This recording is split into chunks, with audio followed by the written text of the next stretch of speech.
Good morning, dear student. Today's topic is how many types of pigment involved in photosynthesis. Photosynthesis की process के अंदर कितने type के pigments involve रहते हैं इस बारे में डिस्कस करेंगे. Looking at the plant, have you ever wondered why and how there are so many shades of green in their leaves even in the same plant. एक प्लांट के अंदर ही हमें क्या देखने को मिलते हैं, प्लांट की जो लीव्स हैं उसमें ग्रीन कलर के अलग अलग शेड देखने को मिलते हैं. कुछ डार्क ग्रीन होते हैं, कुछ लाइट ग्रीन होते हैं, कुछ येलोविश ग्रीन होते हैं. Why can look for an answer to this question by trying to separate the leaf pigment if of any plant, green plant through paper chromatography. Paper chromatography के द्वारा जब हम plant के पिगमेंट्स को separate करते हैं तो हमें पता चल रहा है वहाँ पर क्या रहते हैं, डिफरेंट टाइप के पिगमेंट्स प्रेजेंट रहते हैं. Chromatographic separation of the leaf pigment shows that the color that we see in leaf is not due to the single pigment but due to 4 pigments. तो यहाँ पर केवल एक सिंगल पिगमेंट नहीं रहता है, 4 डिफरेंट टाइप के पिगमेंट्स प्रेजेंट रहते हैं. क्लोरोफिल ए, जिसका कलर कैसा होता है, ब्राइट और ब्लू ग्रीन. इन क्रोमेटोग्राम में दिखाई देता है ऐसा colour. Chlorophyll B yellow green colour का होता है. जेंथोफिल येलो कलर का होता है. और केरोटिनॉइड जो होते हैं वो येलो या फिर येलो से ऑरेंज कलर के देखने को मिलते हैं. Let us now see what roles various pigment play in photosynthesis. अब हम देखते हैं कि इनका क्या रोल होता है फोटोसिंथेसिस की प्रोसेस के अंदर. Pigment are substances that have an ability to absorb light. तो ये पिगमेंट ऐसे सब्सटेंस होते हैं जिनके पास एबिलिटी होती है कि वो लाइट को एब्जॉर्ब कर सकें एट स्पेसिफिक वेवलेंथ, एक फिक्स वेवलेंथ के अंदर. Can you gas which is the most abundant plant pigment in the world. क्या आप गैस कर सकते हैं कि कौन सा सबसे ज़्यादा अमाउंट में पाया जाने वाला प्लांट पिगमेंट है. Let us study the graph showing in the ability of chlorophyll a pigment to the absorb light of different wavelength. Figure 13.a. Of course, you are familiar with the wavelength of the visible spectrum of light as well as the uh, Vagyar, Webigior.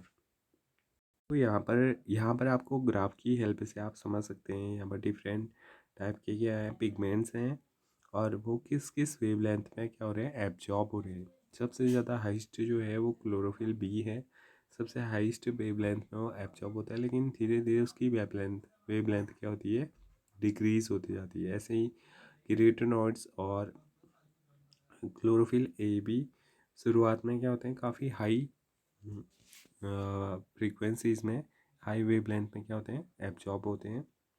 यहाँ पर आपको 3 different type के graph दे रखे हैं. सबसे first है absorbance of light by chloroplast pigment. Pigment के द्वारा कैसे लाइट को एब्जॉर्ब किया गया है. दूसरे में आपको दिखाया गया है rate of photosynthesis measured by O2 release. O2 release होने के साथ साथ फोटोसिंथेसिस का क्या रेट है इसको शो किया गया है. तीसरे में आपको दिखाया गया है rate of photosynthesis of absorption of light. दोनों का साथ में दिया गया है. ठीक है. From the figure 13.a can you determine the wavelength colour of light at which chlorophyll show the maximum absorption. तो सबसे ज़्यादा एब्जॉर्प्शन हमें कहाँ पर दिखाई दे रहा है, पिगमेंट सॉरी इस ग्राफ ए के अंदर. तो वो यहाँ पर हमको दिखाई दे रहा है नीचे में 400 से 500 का जो वेवलेंथ है, नैनोमीटर वेवलेंथ है, वहाँ पर सबसे ज़्यादा क्लोरोफिल बी की क्या है, एब्जॉर्प्शन सबसे ज़्यादा दिखाई दे रहा है. देख लो ये 400 से 500 वाला रीजन है, 400 से 500 वाला. और यहाँ पर क्या हो रहा है, सबसे ज़्यादा जो है एब्जॉर्प्शन हो रहा है क्लोरोफिल बी के द्वारा. Does it show another absorption peak at any other wavelength too. क्या यहाँ पर कोई दूसरा पीक भी दिखाई दे रहा है. यहाँ पर हमको दिखाई दे रहा है केराटिनॉइड का भी और जो क्लोरोफिल ए है, दोनों के पीक दिखाई दे रहे हैं इस वेवलेंथ के अंदर। इफ़ यस विच वन, तो हमने बता दिया कौन कौन से, 3 के 3 का हमको दिखाई दे रहा है। Now look at figure 13.3 showing the wavelength eight which maximum photosynthesis occur in a plant. Can you see that the wavelength at which there is a maximum absorption of chlorophyll A, that is in the blue and the red region, also show higher rate of photosynthesis? तो यहाँ पर हमको इसमें हमें दिखाई दे रहा है कि यहाँ पर आपको दिखाई दे रेट ऑफ फोटोसिंथेसिस और एब्जॉर्प्शन ऑफ लाइट, कौन से वेवलेंथ के अंदर सबसे ज़्यादा है, यहाँ पर को सबसे ज़्यादा है, और इस वाले रीजन में जहाँ पर रेट ऑफ फोटोसिंथेसिस भी ज़्यादा है, वहाँ पर वेवलेंथ भी ज़्यादा अमाउंट में क्या हुई है, एब्जॉर्ब हुई है, लगभग 600 से 700 NM वाले रीजन में और 400 से 500 रीजन वाले एरिया के अंदर। So hence we can conclude that chlorophyll A is the chief pigment associated with photosynthesis। तो हम यहाँ पर देख सकते हैं कि जो क्लोरोफिल ए है वो सबसे ज़्यादा इम्पोर्टेंट पिगमेंट है, क्योंकि उसके द्वारा क्या हो रहा है, यहाँ पर फोटोसिंथेसिस की प्रोसेस के दौरान ज़्यादा कम वेवलेंथ में भी ज़्यादा एब्जॉर्प्शन हो रहे हैं। But by looking at figure 13.3 can you say that there is a complete 1-to-1 overlap between the absorption spectrum of chlorophyll A and the action spectrum of photosynthesis। में हमें दिखाई दे रहा है कि जो जैसे जैसे रेट ऑफ फोटोसिंथेसिस इंक्रीज हो रहा है, वैसे वैसे जो लाइट एब्जॉर्प्शन है वो भी क्या हो रहा है, इंक्रीज हो रहा है। These graph together show that most of the photosynthesis takes place in the blue and red region of the spectrum. Some photosynthesis does take place at other wavelength of the visible spectrum. Let us see how this happens. So chlorophyll is the major pigment responsible for the trapping light.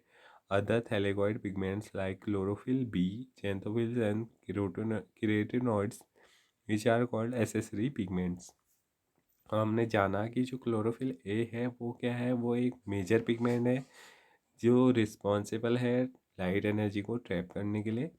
और जो other thylakoid हैं, जैसे other जो pigment है thylakoid pigment, chlorophyll b, xanthophyll और carotenoids, ये क्या है, ये एसेसरी पिगमेंट है। Also absorb light and transfer the energy to chlorophyll.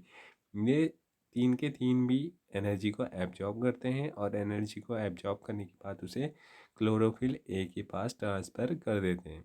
Indeed they not only enable a wider range of wavelength of incoming light to be utilized for photosynthesis, but also protect chlorophyll A from photo-oxidation।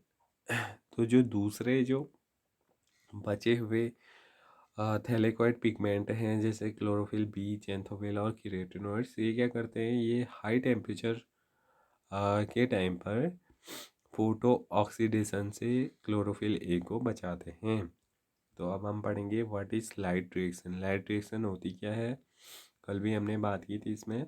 Light reaction और the photo chemical phase included light absorption. इसके अंदर क्या होता है, light का absorption होता है, water splitting, water का मॉलिक्यूल टूटता है, ऑक्सीजन रिलीज, और ऑक्सीजन रिलीज होती है, and the formation of high energy chemical intermediate, और एक ऐसा केमिकल इंटरमीडिएट बनता है जिसके पास काफ़ी ज़्यादा अमाउंट में एनर्जी प्रेजेंट रहती है, ATP एंड NADPH। तो यहाँ पर दो टाइप के मॉलिक्यूल्स का फॉर्मेशन होता है।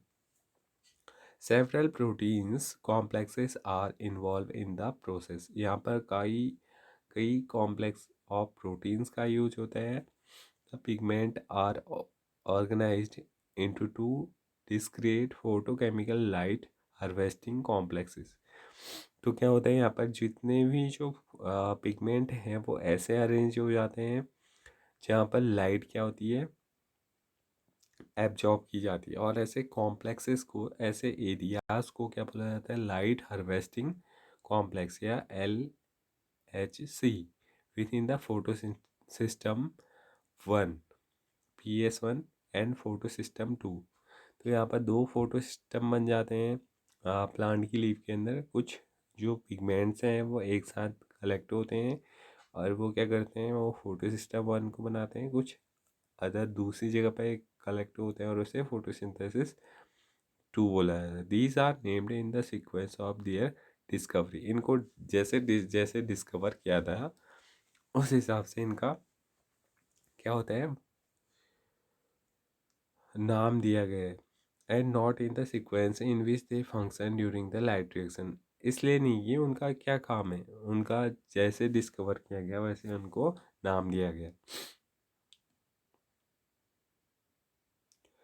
The LHC are made up of hundred of pigment molecule bound to proteins।